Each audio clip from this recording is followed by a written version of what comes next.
When an electricity outage happens, the first thing customers ask is, when will my power be back on?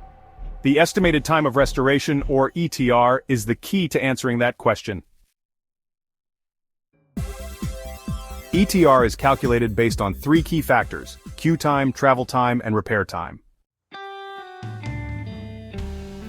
Queue time is how long it takes for a crew to be dispatched after an outage is reported.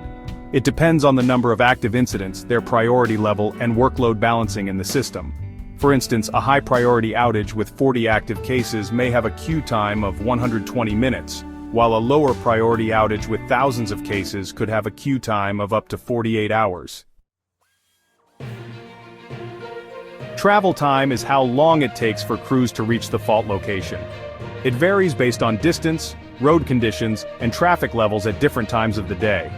A normal travel time might be 30 minutes, but in storm conditions, it could take over 90 minutes. Repair time starts when crews arrive on site and work on fixing the fault. It depends on the complexity of the issue, daytime versus nighttime conditions, and weather challenges. A simple tree removal might take 60 minutes, while a major repair in bad weather could take much longer.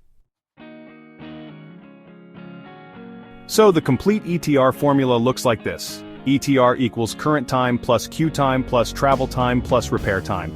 Utilities like Energy Queensland use advanced statistical models to make ETR estimates more accurate by factoring in real-world conditions.